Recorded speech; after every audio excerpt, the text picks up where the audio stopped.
Mayor sa hisgutan ng droga. Sukad adtong naghatag ka og ultimatum sa mga drug personalities.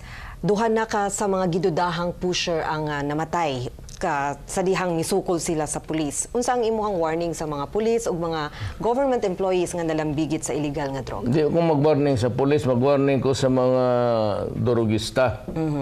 Nga sige panukol mo karon matapos ani atong problema sa kinabuhi. Karon ikaduha, ngadtong naa sa gobyerno, tanan mi, mayor, police, traffic, nga ayaw mo pagsudan ng droga kay magkagubot ta diha. Hardliner gyud ko. Pinaka kuan ko stricto basta droga na. Because it has resulted to the perdition sa atong katilingban. Di gyud ko mosugot anang droga. Wala ko'y atras diha. Away ang abto nato. Karon, kung sustainer pa gyud mo, kanara ninyo. Ang uban di man di manggawas, makigpinusila na amo sa balay, mahurot na inyong pamilya. Meron bang nakibaw ng pulis nga naapay ubang taong na adiya para itong nahitabo sa tibong ko. Sumaya akong giingon. Pero ingon sa pulis, ang Bolivar daw murag Semana Santa karon. Unya wala na tao ang Purok 1 sa Bukana man na siguro. I don't know which og diha ang Purok 1 sa Mabini. Ang mga tao daw diha nang hawa na. Matinga ang pulis nga mismo tag-iya sa mga balay o nagninta sa balay, nangawa, sirado na. Maayo kay di mo kaabot og kalag-kalag sunod tuig. Basig sayo mo kalag-kalag, may bawa ang mga nako, basta baligya. Basta na baligya, na pitlukon mo lang gunin mo na. Ana na baligya mo gud na. Giingnan mo ayos Davao kay tong 3 months ago 7 ka buok ni hagsa. Okay.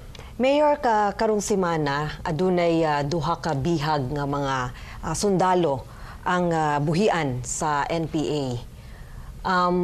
Ikaw na pud ang musunduan ni Mayor. Na ako'y nga ay balita na abot sa ako nga ingon sila i-release na nila. Unya katong giambos bitaw nga mayor Father Ansan dito sa Agusan. Loreto. Gi-kidnap man to sa NPA sa ilang balay di sa Butuan. Di siguro nila matsamban sa taas, kaya daghang armas, daghang kapgo, daghang sundalo. May kanaog sila sa Butuan sa ilang subdivision. Atraka gid sila sa NPA, gi-kidnap silang duha, gipatay. Pero pagkap-kap sa NPA sa mga lawas, nakita sila 25,000. Niya, nagpadala sila po og istorya nga iuli nila ang kwarta kay dili sila gustong mailhan nga mga bandido. Mga bandido malay gabuhat ana. Kanang ila ideolohiya man ang pagbag-o sa mas grabe ni ila kay pagbag-o sa gobyerno. So apil na ko di siguro sa pagbag-o kasi ma-apil pa tadag papa. But anyway, iuli nila ang 25,000 pesos nga nakuha nila to sa ipatay nilang Father Ansan, barangay captain sa Loreto sa Agusan. I-appeal na lang daw nila uli.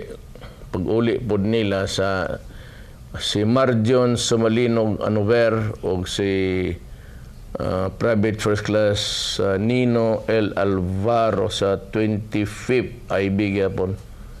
25th ni sila. Ilang hangyo ko kay hangyo ko sa pamilya. So nagpadala ko nga to nga wa man lang na blood debt or may sa kaayo sa katilingban. Ayan na ninyo kay Pasko ra ba uli na. So nisugot man pod sila. So hopefully mabuhian na gyud sila. Mga sunod si mga napuhon siguro. Okay. Diri pud ta mayor sa controversial nga issue karon diha sa airport ang kanang laglag bala na modus. Bag-o lang kadtong Biyernes adunay nabalita nga ingon ana nga insidente na hitabo diri sa atong Davao Airport. Unsa ang imuhang masulti ana mayor ug ang imong warning sa mga PNP Aviation Security Group? Look, ako nagadudan ako aning kaning mga bala-bala. It has been going on for the past 2 years, daghan. Daghang nadakpan diha nga pagkahuman maariglo. Dili na ko motuo ni ana. Kamong mga prosecutor, ang kaning prosecutor sa Davao, I'd like to call the attention of City Prosecutor Ledesma. You better study the matter very carefully. Kay ako, usapod ko kapiskal, nauna ko sa inyo, di na kumutuan ang ingon anak. Ang mga tao, mga missionaries, mga mauliay na sa Hong Kong para mo gikan sa bakasyon. Kani engineer, kani nadakpan karon nga nag-attend nga rig meeting sa waterworks. Kaning tubig ba, DCWD o bakat Tagaluwa yan. But whatever, pag-search sa iyang bag, naanang adto'y duha ka bala. Ang akong duda, pagsulod pa lang adto sa Manila, diha sa kanang cargo hold, diyan, di man nato na makita, ginasulod na ngadto. Ang nakasulod lang diha, ang mga empleyado sa airlines, ug naman sila makitaan sa pulis. So sindikato gyud na naa sa sulod ug naa sa gawas. I just hope ngare o basig asa nga to nga dili na wala mo'y appeal diha. Kay ako ra ba, I am known to protect policemen who are in trouble because of sa ilang trabaho, performance of duty or duty connected. Kanan nagtinarong inako sa inyo, kita mo sa tanan ninyong kinahanglan, tanan ninyong problema, ako'y nagasulbad. Tanana, dili lang diris Davao, bastas Manila. But ako ga-warning nga naa sa inyo diha. Either naa diha sa kanang sa ato kaning mga empleyado in cahoots with the police. You just pray. You just pray nga dili na tinuod. Kay ako di na ko mutuoan ang kadaghan ng madakpan mga inosenteng tao. I hope that case diri sa engineer would be investigated. Ang alkuan lang ba, ang incredible.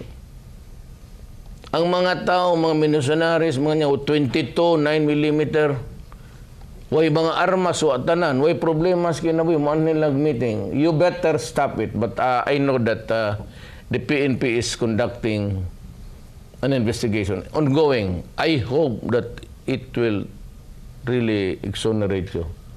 Kaya ako nagtuo ko na diha sa sulod sa inyo. Ako wag ko mga ambisyon, tinuod lang. Pero ako yung mga presidente, ipatulon yun ako ng bala sa inyo. Mamatay man. Ipatulon ko na. Kung mababag na sa inyong bot-bot diha, paoperahan ta mo, padakaan ako ng inyong buslot yes lubot. Haron na maagas na ng inyong hugaw diha nga. This is what makes up our country. Pera-pera lang, hasta droga, protektado sa tanan. Sa Manila, ang pulis na mismo, ingon sila, o ihatag pa nga tos durugista, kita na lang. That's why you have so much trouble here now. Ang naglasda ba, wala, pati yung tagyon mo. Baka ako iba presidente, hurot mo tanan. I will order your execution within 24 hours. Unsa po Suguon ako ang mga tarong nga pulis o ang army. Pasudlahan akong army. Kung naugo na ako ikasbukid ng batalyon. Ug dili, NPA, hay naman inyong Sparrow. Gamiton na na.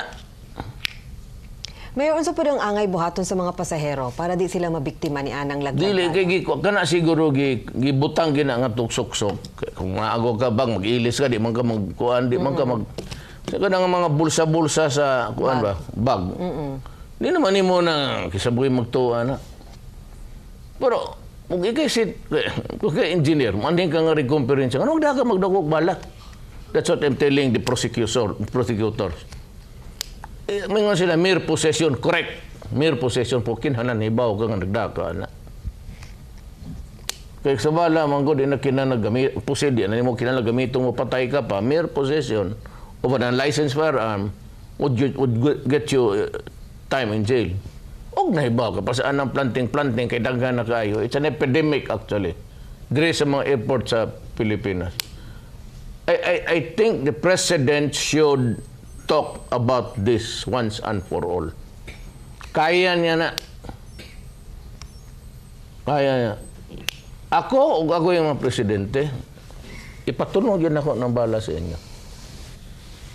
Ang manigarilyo, ginapakaon ako sigarilyo. Ang magdakag peke nga dokumento, ipakaon po na ko.